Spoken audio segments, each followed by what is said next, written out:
Hello. നമ്മുടെ ഈ ലോകം എങ്ങോട്ടാണെന്ന് ഒന്നും പറയാൻ സാധിക്കുന്നില്ല. ഞാൻ വളരെ വിഷമത്തോടെ ഈ സംഗതി പറയുന്നത്. കാരണം ഞാൻ കണ്ടതിൻ്റെയും കേട്ടതിൻ്റെയും പേരിൽ മാത്രമാണ് പറയുന്നത്. നമുക്ക് പക വേണ്ട, വിദ്വേഷം വേണ്ട, വാശി വേണ്ട, വൈരാഗ്യം വേണ്ട.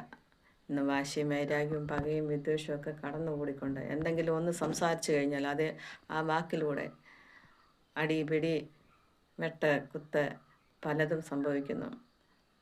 എന്തിന് മരണം പോലും സംഭവിക്കുന്ന അങ്ങനത്തെ ഒരു കാലയളവാണ്. ഞാനങ്ങനെ കണ്ടതിൻ്റെ പേരിലാണ് വളരെ വിഷമത്തോടെയാണ് ഞാൻ പറയുന്നത്. നമുക്ക് സന്തോഷത്തോടെ സഹോദര്യത്തോടെ നമുക്ക് മുൻപോട്ട് പോകാം. നമുക്കെല്ലാം ക്ഷമിക്കാം. നമുക്ക് ക്ഷമയാണ് ബലം.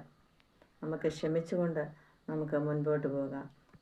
എല്ലാം നമ്മുടെ പ്രതിജ്ഞയിൽ പറഞ്ഞതുപോലെ എല്ലാ സഹോദരങ്ങളും എല്ലാ ഇന്ത്യക്കാരും എൻ്റെ സഹോദരങ്ങളാണ്. ആ തത്വം നമുക്ക് ഏറ്റെടുക്കാം. അങ്ങനെ മുമ്പോട്ട് പോകാം. നമുക്ക് പകയും വിദ്വേഷവും ഒന്നും വേണ്ട. ഒന്നും നമുക്ക് കൊണ്ടുപോകാൻ ഒന്നുമില്ല. സ്നേഹം മാത്രമേ ഉള്ളൂ കൊണ്ടുപോകാൻ. ശരിയല്ലേ?